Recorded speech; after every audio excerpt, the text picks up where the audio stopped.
Morning, good afternoon, and good evening to everyone attending today's journal club from different parts of the globe. Our today's journal club is sponsored by ATS Assembly on Allergy, Immunology, and Inflammation. My name is Anukul Shenoy. I'm an assistant professor of microbiology and immunology and pulmonary and critical care medicine at the University of Michigan Medical School at Ann Arbor. And today I'll be moderating discussion on the paper, Health Consequences of Thymus Removal in Adults, presented by Dr. Kameron Kooshesh and Dr. David Scadden and colleagues that appeared in the August 2023 issue of the New England Journal of Medicine.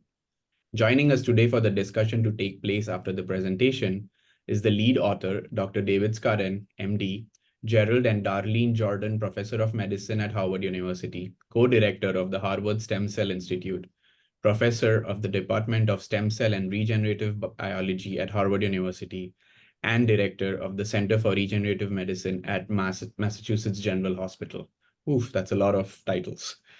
And two expert discussants, Dr. Jared Dudikoff, PhD, Associate Professor at the Translational Science and Therapeutics Division at Fred Hutchinson Cancer Center, and Dr. Derek Poshask, PhD, Assistant Professor of Medicine at the Section of Pulmonary Diseases, Critical Care, and Environmental Medicine at Tulane University School of Medicine. And finally, here to give us the presentation is Dr. Kameron Kooshesh, MD, Resident in Internal Medicine, Massachusetts General Hospital, and Harvard Medical School. Before we get started, a couple of pointers. If you have any questions for the presenter or the discussants at any time during the webinar, you can use the chat function in Zoom and enter your questions as a message. We will raise these questions during the Q&A session after the presentation. We anticipate we will get through all of your questions, but if for some reason the questions do go unanswered or if time runs out, please feel free to reach out to the authors with your questions by email after the webinar. With that, and without further ado, I will let Dr. Kameron Kooshesh begin the presentation. The stage is all yours. Thank you very much, Anukul, for that wonderful introduction. And thank you to the American Thoracic Society for having us here today. It's wonderful to talk to you all.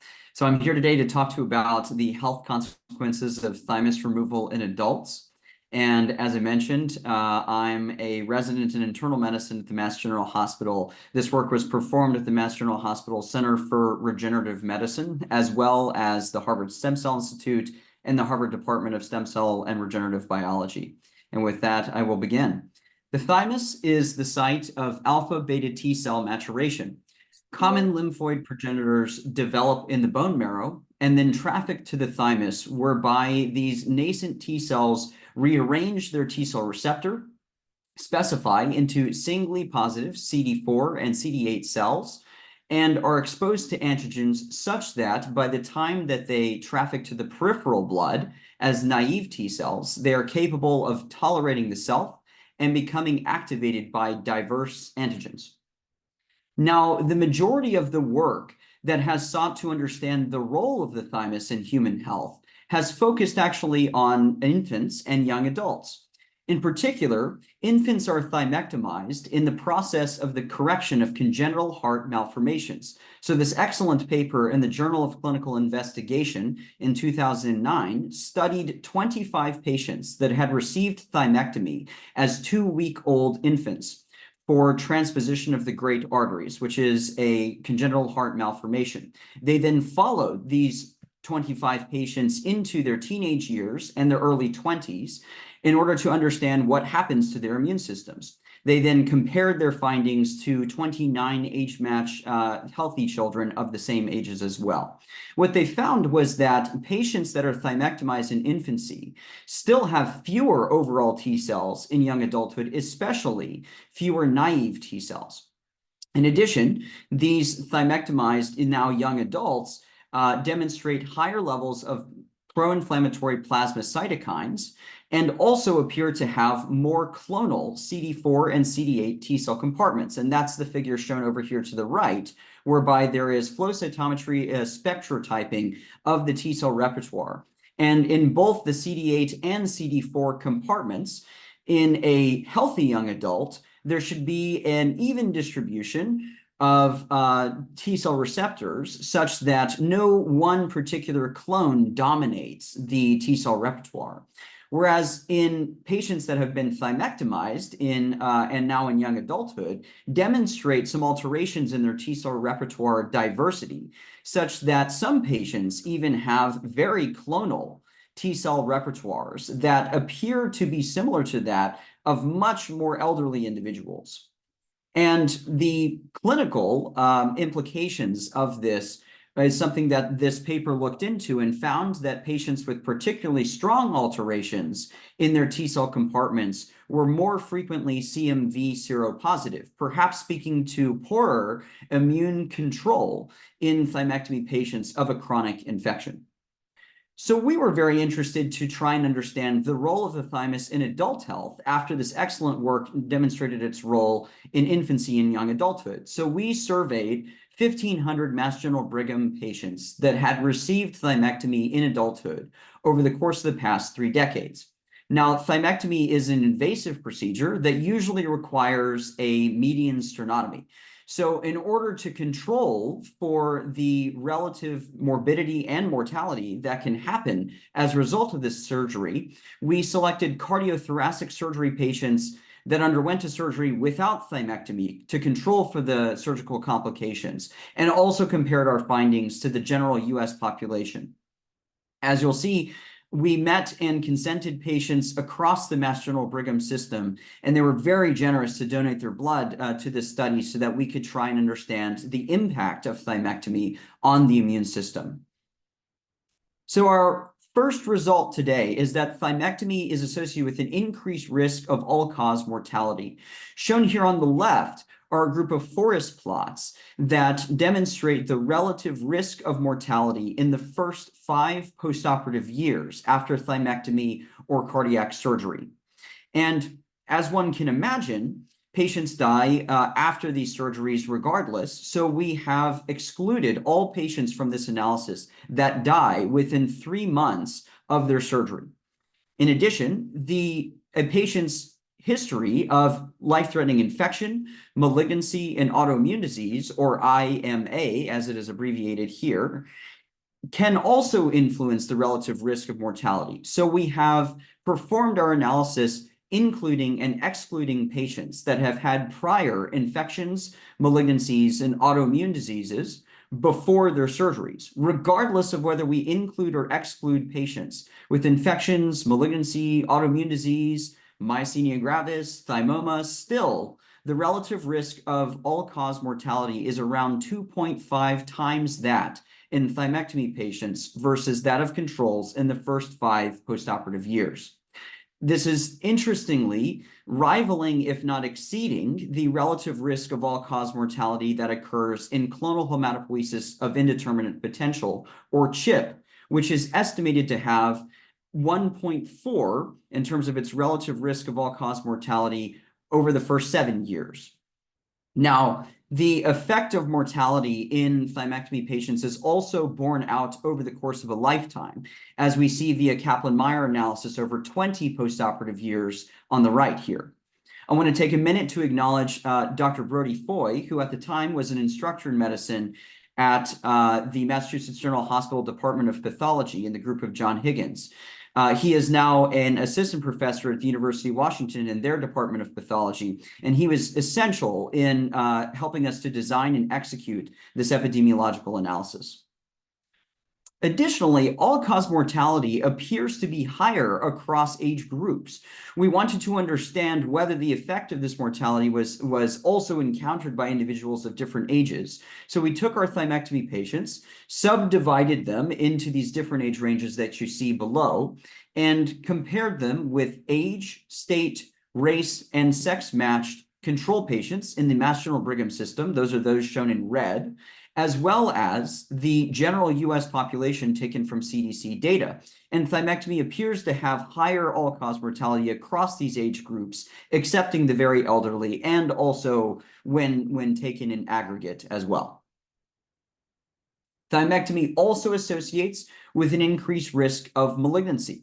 Indeed, again, in the forest plots shown here on the left, in the first 5 postoperative years, regardless of whether patients with a prior history of infections, malignancies, and autoimmune diseases are included or excluded. The relative risk of malignancy is around 2 times that of the control group in the first 5 postoperative years. This, interestingly, is also borne out of the course of a lifetime with our Kaplan-Meier analysis in 20 postoperative years. And I'll note also the departing nature of these curves that seem to indicate that thymectomy patients acquire malignancies at a different rate of that of control patients. Now, we wanted to dig into a little bit of the clinical outcomes of what kinds of malignancies, how many malignancies are suffered by thymectomy patients, since the difference between those in our controls is so dramatic.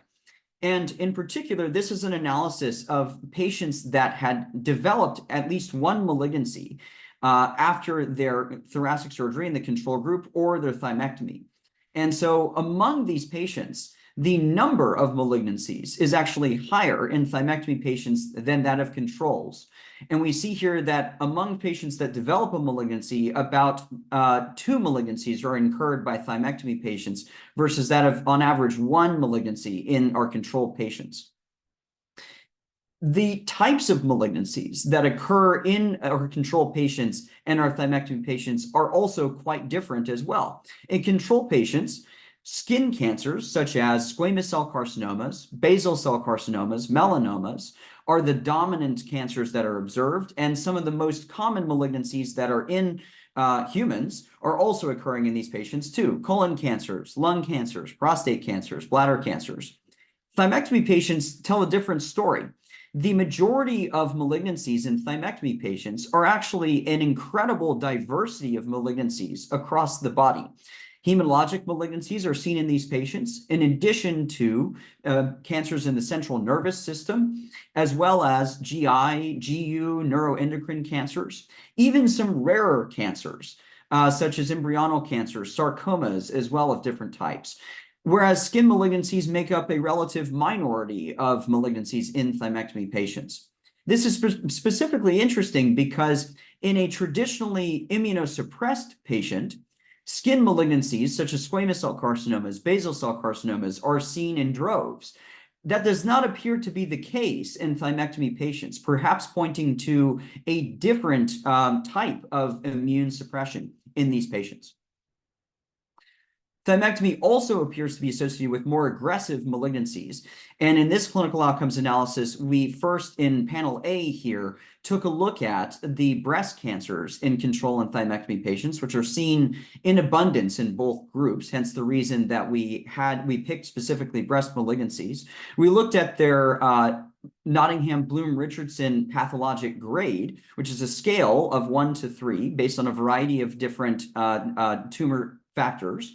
And the average histologic grade of breast malignancies in thymectomy patients was higher than that of control patients. Looking at panel B here, we looked at other malignancies that are seen in relative abundance in control and thymectomy patients, specifically gastrointestinal, genitourinary, and hematologic malignancies, and asked whether and how these diseases were spread across the body.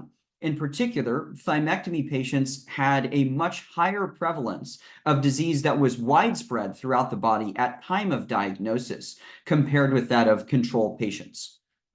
Taken together, these results demonstrate that thymectomy is associated with an increased risk of more aggressive malignancies, higher pathologic grade, more widespread throughout the body across different tissue types. Just how severe is the course of treatment of these recurrent malignancies? Indeed, in our paper, we also showed that thymectomy patients require more multimodal treatments in order to achieve control of their malignancies. After definitive treatment, what is shown here on the left is the prevalence of recurrence. In other words, what percentage of these malignancies actually recurred after definitive treatment.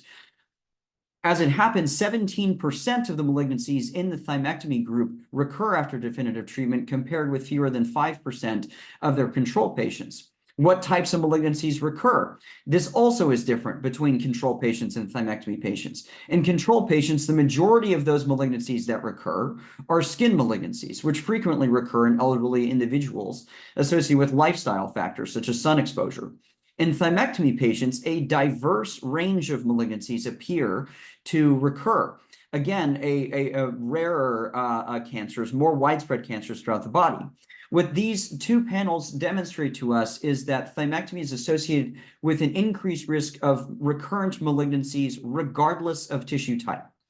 Finally, our panel on the right here also tracks mortality from malignancy in thymectomy patients compared with age, sex, race, and state matched internal mastocytal Brigham controls, as well as the US public taken from Centers for Disease Control data.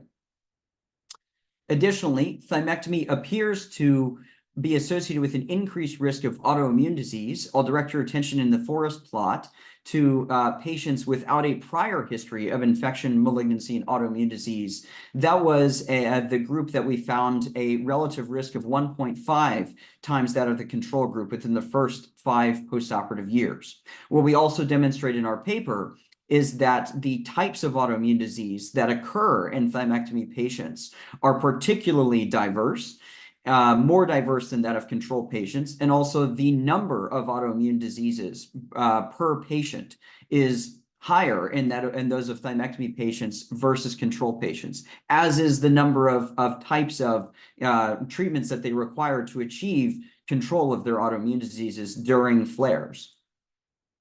So in summary, adult thymectomy is associated with an increased lifetime risk of all-cause mortality and malignancy, as well as mortality from malignancy. That is increased across all age groups, as is our all-cause mortality versus patients in the general US population. Finally, thymectomy appears to associate with diverse and recurrent autoimmune diseases. I mentioned that we had been very fortunate to meet a host of patients across the Mass General Brigham system who were very generous to donate their blood so that we could try and understand the kinds of immune dysregulation that we find in adult thymectomized patients. And the way that we wanted to study this was by looking at T cell production in these patients. There is a very well accepted means by which you can study the relative proportion of newly produced T cells versus those that are cloned in the periphery. And that is via what is called SJ-TREC analysis. So within VDJ recombination in the thymus, a circular piece of DNA called the T cell receptor excision circle, or TREC, is excised and it forms this circular piece of DNA that is native only to cells that are newly produced by the thymus. Therefore, a quantitative PCR for TRECs is actually a very sensitive metric to get an understanding of the population of newly produced T cells in a patient. And in particular, what we demonstrated here from the blood of these thymectomy and control patients, when subdivided into helper and killer T cells, CD8 and CD4 compartments, is that the thymectomy appears to decrease T cell production. SJ-TREC count is actually lower in both compartments in these patient groups. And what has been known before in a study in the early 2000s is that thymectomy is associated with decreased T cell production up to 1.5 years post-thymectomy, but this is the first analysis to our knowledge that took patients that were over a decade out and found that that thymectomy still decreases T cell production. Here, on average, patients are about 15 years post-thymectomy, and still in the CD4 and CD8 T cell compartments, T cell production is decreased. I'd like to take a moment to acknowledge an instructor in medicine in the Scadden group, Kameron Kooshesh, who was essential in designing these immunological analyses that I'll show you, and she and I performed them together. We also collected blood plasma from around 20 patients in the control and thymectomy group. We then ran that through a panel of 71 cytokines and took those expression profiles per patient and ran them through an unsupervised clustering algorithm that interestingly appeared to group control patients separately in this phyla here, compared with thymectomy patients, which it subdivided into 2 different groups, TMX1 and 2. Of interest, TMX1, highlighted in these black boxes here, had an interesting cytokine expression profile. Acute phase reactants, such as TPO and GCSF, were increased in these thymectomy patients.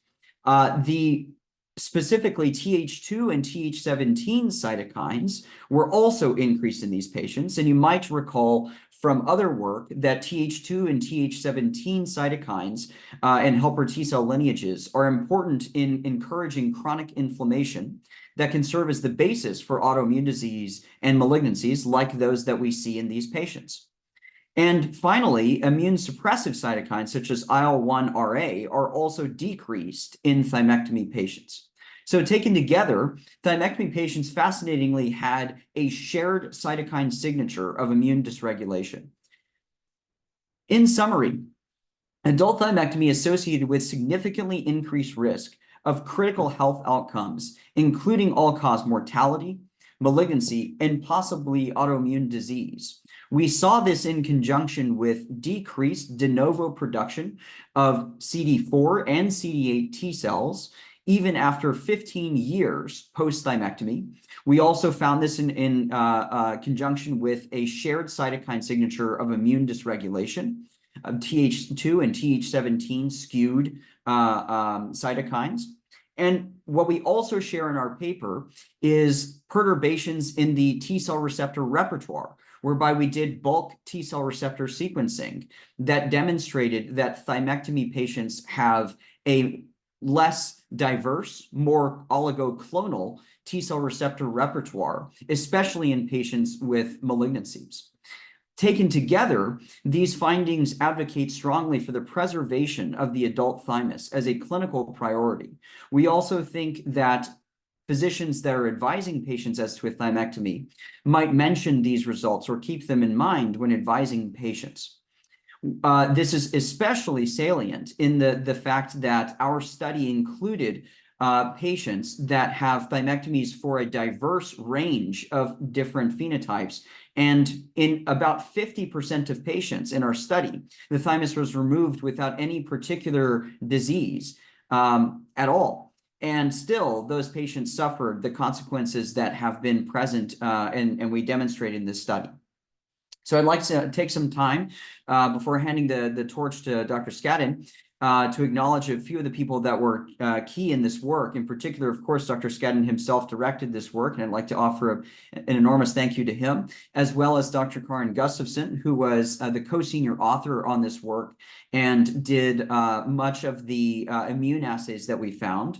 As well as Dr. Brody Foy, now an assistant professor at the University of Washington, formerly in the lab of Dr. John Higgins. We'd like to thank them both, as Dr. Foy was key in designing and executing a lot of the epidemiological analysis that we have. I'd like to thank also the lab of David Sykes, who helped us develop a lot of the immune assays that we feature, as well as the MGH division of cardiology, who particularly connected us with our control group and helped recruit patients. I'd like to offer a big thank you to all of the physicians across the Mass General Brigham community that introduced us to these amazing patients. I will say that there was nothing more meaningful than getting to meet these patients who have suffered the consequences that we have documented so carefully in this study. They were those that fueled our desire to continue this research. I'd like to offer a huge thank you to the American Thoracic Society for having us here today, in addition to those that help fund this research at the Mass General, as well as the Harvard Stem Cell Institute, the Harvard Department of Stem Cell Biology, Harvard Medical School, and the American Society of Hematology. Thank you all very much for listening. Thank you so much for the presentation, Kameron. I'll hand over the mic to Dr. Scadden to share some of his thoughts and commentary on this work and implications of this. Yeah, great. Thank you. And thank you again for the invitation. I'll just make a couple of additional comments to Kameron's work, which is that there's a subset of patients that we were able to evaluate. There weren't enough of them to be able to put this in the paper, but there are some patients who had only a partial thymectomy. And that was because they would often be having it in the context of a partial parathyroid or thyroidectomy, and that part of the thymus would go as well. And it was interesting in that group, to the extent that we have information about them and have enough to make any conclusion, it seemed as if they did have a partial risk. That is, it seems that it's not just an all or none presence of the thymus, but that it also does seem to be something to do with the relative present amount of thymic activity that's present. So I think this would give us a sense that thymic vigor not just thymic presence or absence, is an important part of maintaining adult health. The other I'll say is that we've been continuing on to look at some of these patients, and particularly including patients that now are part of outpatient groups that are being studied. And one of the things that we've tried to do is to look at other causes of mortality that may not be the ones that we would anticipate would be so T-cell dependent. That is, instead of seeing things like looking for things like malignancy, surveillance, or autoimmune disease, we looked at other kinds of outcomes. And I'll just mention at a very high level, we looked at cardiovascular outcomes because the thymus is often removed in the context of cardiothoracic surgery for cardiovascular problem. And interestingly, while there was a persistent effect on mortality, a persistent effect on malignancy, there was not an effect on cardiovascular outcomes. And so we hope to have that out in print soon, but just something to also keep in mind in terms of these data sets as being potentially interesting to get some gauge as to what there may be, what level of contribution there may be of the thymus and T-cell compartment to those kinds of outcomes. So if people are interested in addressing other questions, we'd love to hear from you about them. So I'll stop there and happy to take any questions. And thanks to Derek and Jared for being discussants.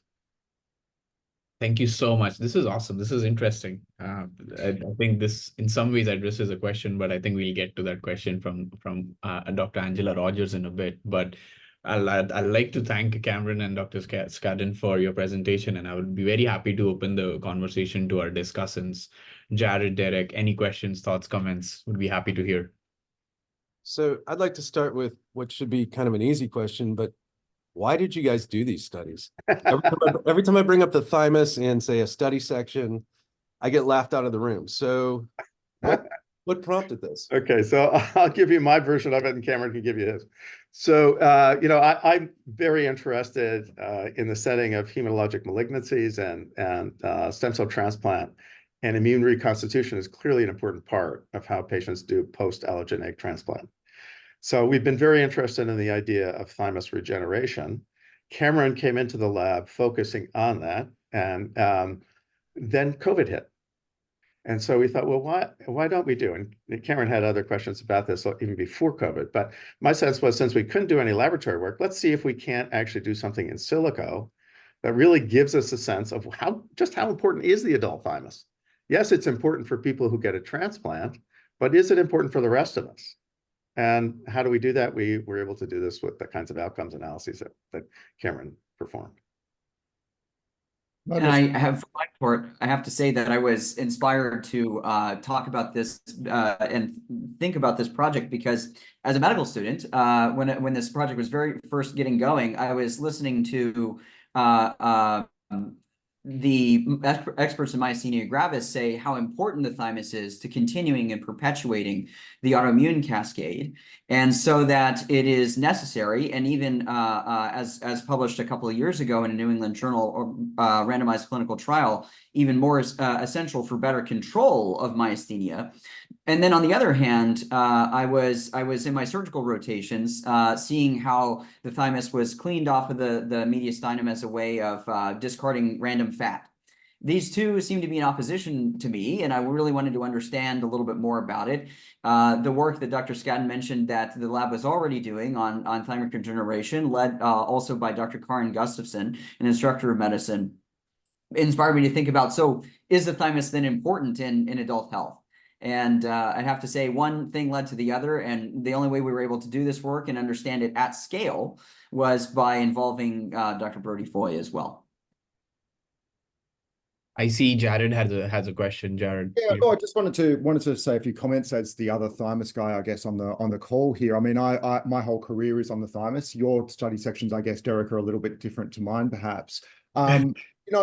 I think there is this open question as to the postnatal role of the thymus, and there are some who think, once the repertoire is established at birth, that's it. And I think some of you probably went through medical school and learned, right, it's vestigial and you can get rid of it and it's totally fine. I've sort of staked my career on the opposite of that, and I was really excited when this paper came out because it really is one of the first instances to show postnatal thymic function is important. as David said, I mean, we know in the context of bone marrow transplant, there is this importance. We know that even elderly patients, not all, but most elderly patients, can reconstitute their T cell compartment. So that suggests the thymus is still functional in aged patients. And so, but I think there was still this open question, well, what happens if you get rid of it? And I think we all know that repertoire goes down, although I think that still needs to be formally shown, but I think it's very hard to measure repertoire, very well. So we know that repertoire goes down, but does that actually lead to adverse clinical outcomes? And so I think this was, particularly interesting there. The kind of question I did want to raise, though, and it sort of launches off from what you were saying, David, about the partial thymectomy, because that was the first thing I was wondering about, particularly when you look at the TREC analysis, where there is a bimodal distribution. So I was actually wondering if the ones that were sitting a little bit higher were partial thymectomies, but did you exclude those? So they are actually just a weird group that had relatively high TRECs. Yeah, I mean, Kameron, you should speak to this, but we had only a few of those, and I don't think we had any TRECs on those people, as I recall. But Kameron? We had a mixed population, as you point to, primarily as a factor of saying that these patients are very rare and spread all across the Massachusetts Brigham system. So we had no centralized way to pick and choose our patients, unfortunately. But some patients in the analysis were partial thymectomy. The majority are full thymectomy. What I would say to the bimodal distribution that you point out is there's also an underlying variety in the types of malignancies, autoimmune conditions, and general health that thymectomy patients had specifically. I might posit that other means of depressing thymic function are also potentially contributing to this as an ongoing means thereafter, and new T cell production. And so I will point and say we don't have a great explanation of that variety, other than to acknowledge the underlying heterogeneity in the patient population. Could I just, launch off that to say, TRECs are one side of it, and obviously, very close to my heart. This is the a great way of actually measuring thymic function. But the reason often it actually leads to, or what we think might lead to adverse outcomes, is expansion of things like memory cells, some of these sort of senescence-associated sort of cells. Did you look at that other side of things? And I also kind of wanted to add about chronic infection. Do you know what the CMV, EBV status of these patients was, and did that contribute to, any splaying of those patient populations? Kameron? Absolutely. Go, David, please go ahead. Well, I was going to turn it over to you. I will say, so we did look at these subsets, sorry, Jared, and we had them in the original manuscript. The editors did not want to have that, so we're working on a follow-on publication regarding that. I don't want to be too specific because, we haven't really gotten it out yet. But I think it's a very interesting question. We're certainly very interested in pursuing that further down the road. In terms of the infections, Kameron, I think Kameron dug through all of these records, so he remembers all of the specific details about the surrounding diagnoses, and we had a hard time really convincing ourselves that there was much signal on the viral infection side. But Kameron, you want to speak to the details?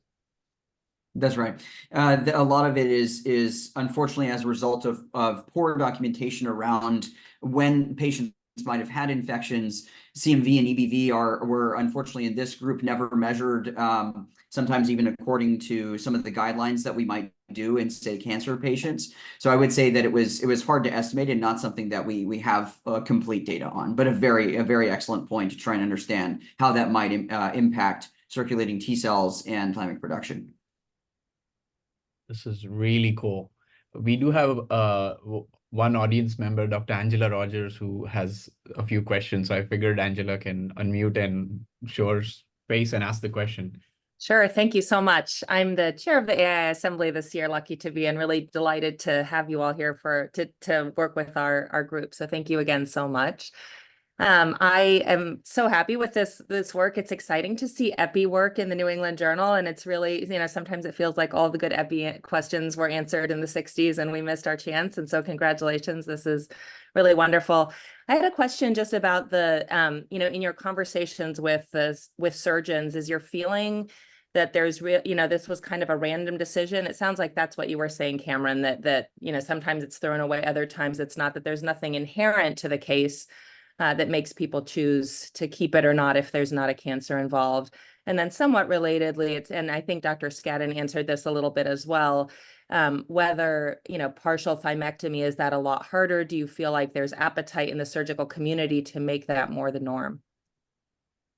Thank you very much, Dr. Rogers. I really appreciate your questions and your compliments as well. As it happens, so as part of the study, I read every single chart of every thymectomy patient by hand that had had a thymectomy in the past 30 years, around 1,500 patients, and also then for comparison, the charts of control patients that had undergone cardiothoracic surgery as well.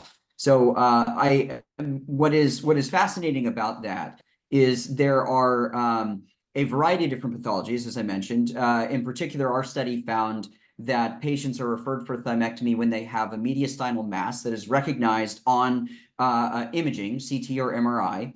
And the majority of those patients went to thymectomy and had the entirety of their thymus removed without a biopsy. And some of those patients, especially more recently, but not all, that were within the context of these specific surgeries, had a biopsy beforehand. And still, a lot of times, the entirety of the thymus was removed, seemingly regardless of what the biopsy actually showed. I would say there are a couple of different factors that seem to go into that, especially if the thymus did return as a thymoma. It appeared that also the entirety of the thymus was removed, but even in patients with benign thymi, still the discussion in the charts were more that the entirety of the thymus should be removed, just in case the biopsy had not been a representative sample of the entirety of the thymus pathology. So that really spoke very strongly to that.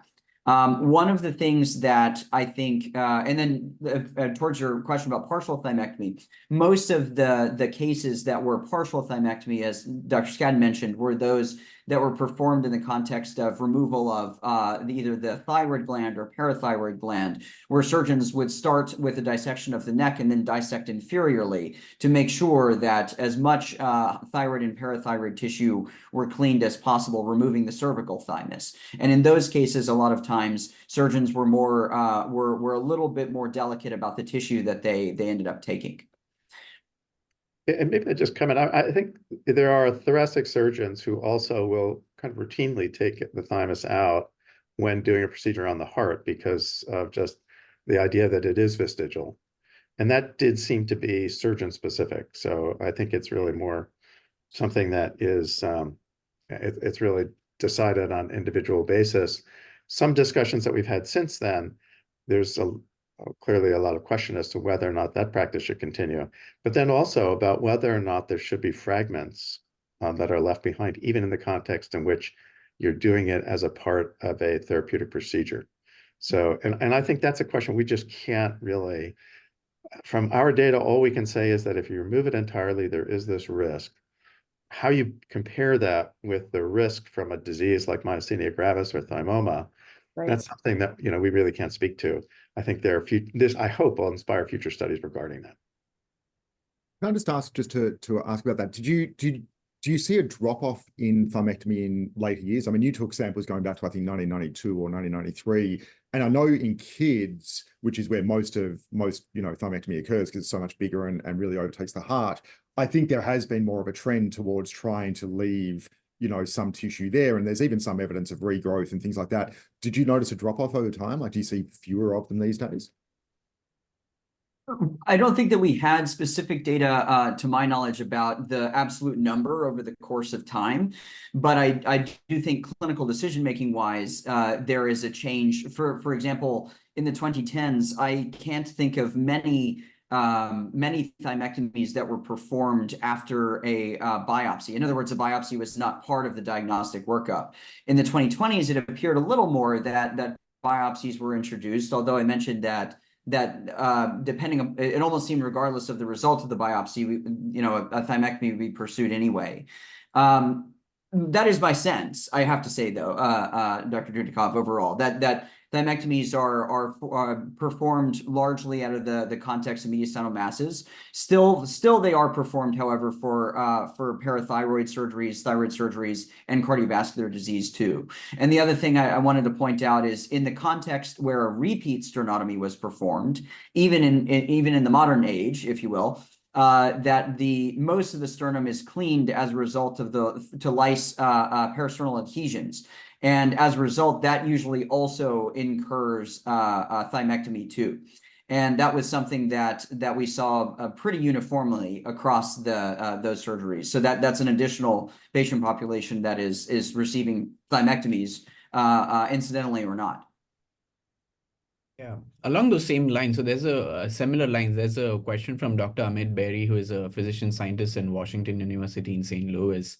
The question goes, fantastic presentation and discussion. Any plans for evaluating this in a prospective cohort? And how do you imagine your findings from this paper might affect discussions with patients in a potential future cohort? Cameron? Sure. So certainly, I think that the very best means by which to evaluate the effects of thymectomy on human health would absolutely be a prospective study. Retrospective studies as a whole are always subject to different comparisons and different effects with different control groups. Absolutely. And so we thought that for the purposes of our study, the effects that we saw on the immune system, the clinical outcomes analysis on an epidemiological scale were interesting and severe enough for us to proceed to publication as a way of notifying the community that there are unintended health consequences that have not really been talked about at scale. What we also show through some of the immunological analyses is that there, perhaps in order to see the results of thymectomy on the immune system, one might need to wait several years. So it could be that you run such a prospective analysis and it would take perhaps 10, 20 years to complete.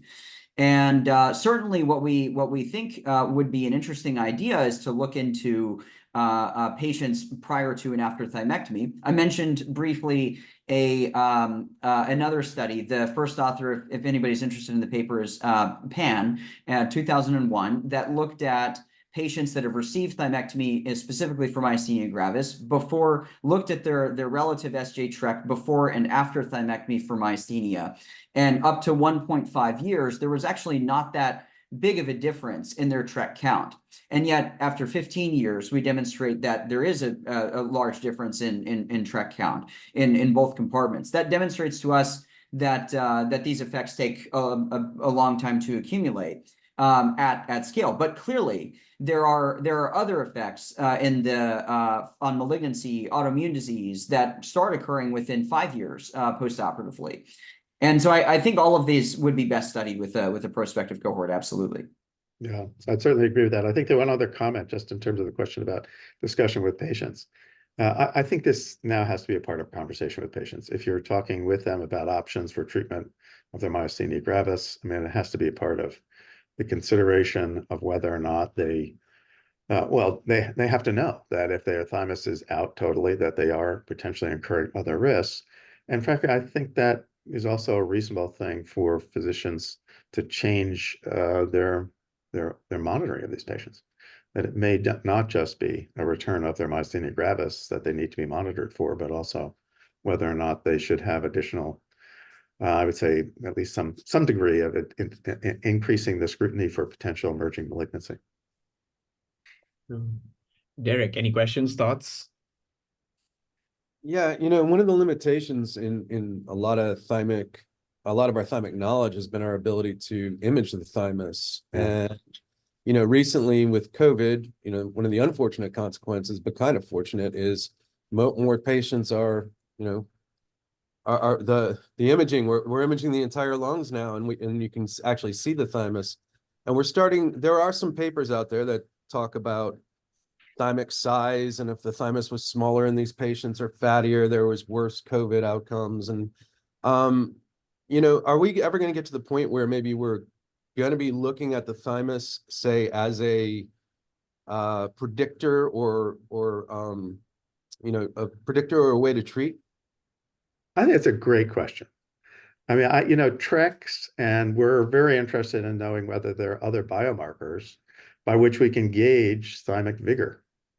And I think then we may be able to apply that to groups of patients. Again, it'll have to be epidemiologic studies, but looking at whether or not there's a relationship between outcome of a particular diagnosis and the relative activity of their thymus. And I think that's a very reasonable thing to do based on these data, frankly. And we've been talking about this. I mean, this is Kameron and I just put in a grant about this because I think this is something that is worth doing for public health.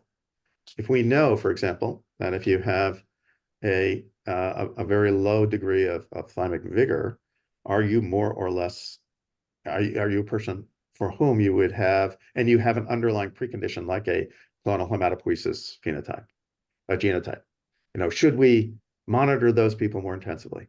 Are there ways in which people who have a prior history of a malignancy get follow-up in a different way?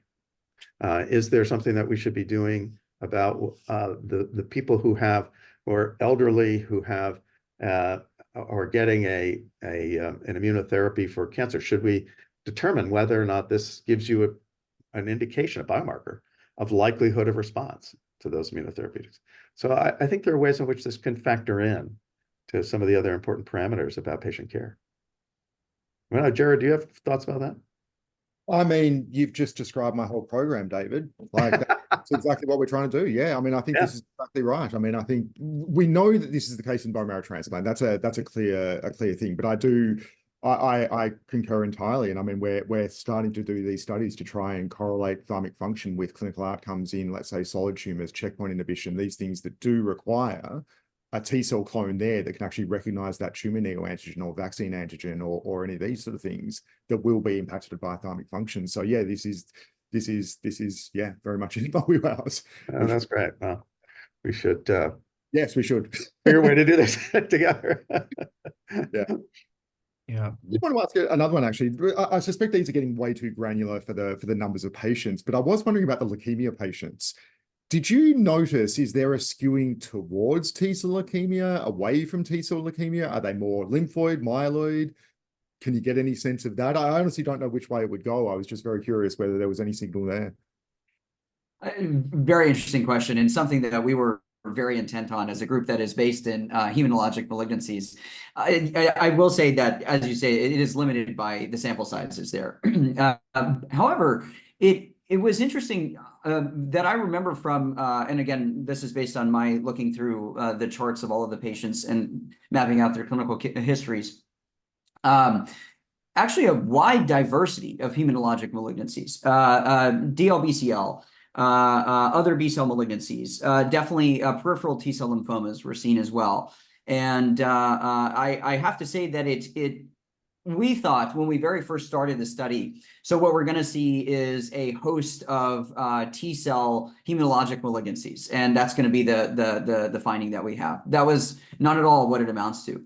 That kind of led us to think, so what is, and again, we're looking over a decade after, so are there bigger immune issues that happen post-thymectomy that appear to then affect multiple different compartments of immune function? One is definitely linked to the other, the T-cell compartment linked to the B-cell compartment. That was kind of our thought, but it's still perplexing to us and really fascinating. Especially because checkpoint inhibitors have not been particularly successful in the heme malignancies, right? So, yeah. But that's in contrast to what you're suggesting, which would suggest that there is a pretty solid immunosurveillance against heme malignancies. So there's definitely some interesting biology here, I think. Yeah. Yeah, I think our numbers are so small, it's really tough to take away a solid conclusion about it.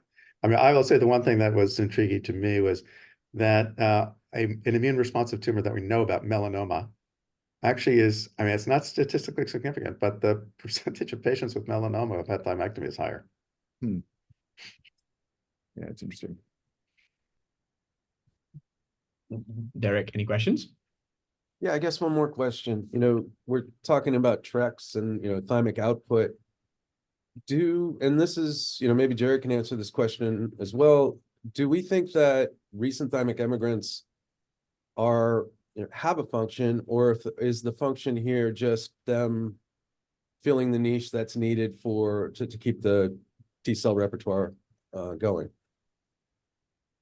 They are functionally different, but that could just be more of a maturation stage than anything else. And so they do have different abilities for proliferation and cytokine production and, you know, polarization, things like that, compared to just another naive T cell. But I think it is largely that repertoire maintenance or, you know, a breadth that really is what it's about. But at least that's my opinion. Yeah, no, I agree with that. I don't, and Jared's much more the expert here, but I would say, you know, this is really it's essentially like episomal nuclear material. It does not replicate with cell, but you can't tell anything about the subsequent replicative history of that clone.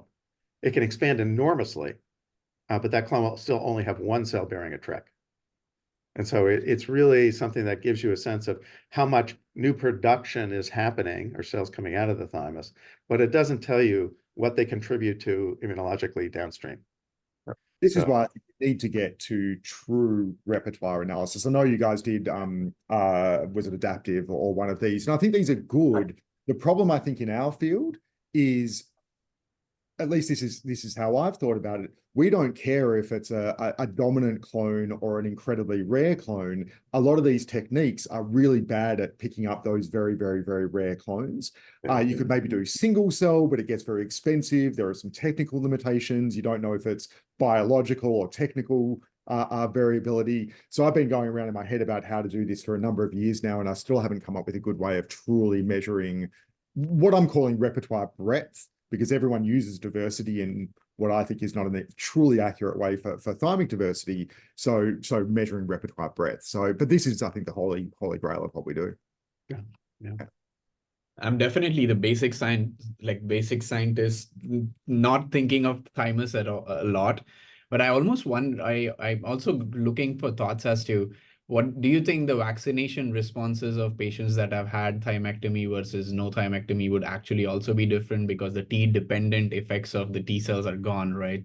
Or at least reduced compared to the fact that there's no new thymic emigrants. I was wondering if you had any comments or thoughts on vaccination responses to these patients. Kameron, I'll let you go with that one.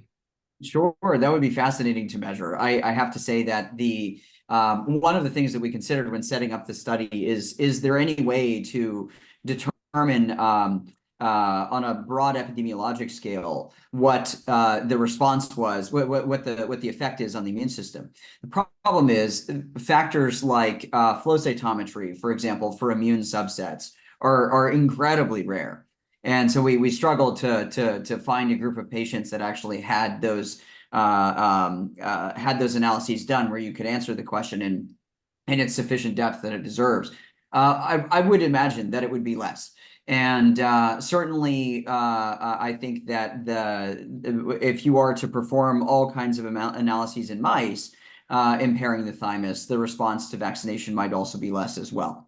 Yeah. Would you imagine the pandemic might have come as a window of opportunity to catch this, because people have been newly vaccinated, so to look at their antibody responses to the viral titers and stuff, just to know, because a lot of vaccine responses are T dependent. So I was wondering if that could lend itself as an opportunity to kind of prospectively look into it, I guess. Absolutely. Yeah, that would be a fascinating analysis. There was an excellent paper in Science Translational Medicine, I believe, that was in 2022 that looked at the different loci mutations that mapped with different levels of thymic output in COVID specifically. And this one of the findings of this excellent paper was, if you actually have thymic output, and I think Derek was referencing this a little earlier, you actually have better COVID outcomes. But interestingly, also you have a difference in the types of T cells that are responding to immune stimuli, such that T cells that responded to immune stimuli with higher thymic function in that paper actually appeared to have more complex signaling pathways and were capable of being a little bit more, shall we say, a little bit more multipotent in their ability to inflame in different ways. Oh, this is cool. I can see this conversation going on and on for a few more hours, but I think we are coming to the top of the hour. So I'll to give my closing remarks. So with that, I'd like to thank Dr. Kooshesh and Dr. Scadden for participating and for the excellent presentation of a fascinating paper. If the audience members have any more questions that went unanswered or something that shows up in your mind after the talk, please feel free to reach out to the authors with your questions by email. I'd also like to thank our additional discussants, Dr. Dudakov and Dr. Pochask, and all of you that joined and submitted questions. This was awesome. So much to learn for myself, and I'm pretty sure for the audience also. For the ATS attendees, if there are any papers you would like to be presented via a webinar for a future session, please contact your assembly representatives and we would love to host your next journal club pick. And with that, I'll give you 3 minutes back of your day, and I'd like to thank everyone for your time and an excellent discussion and presentation. Thank you, everybody.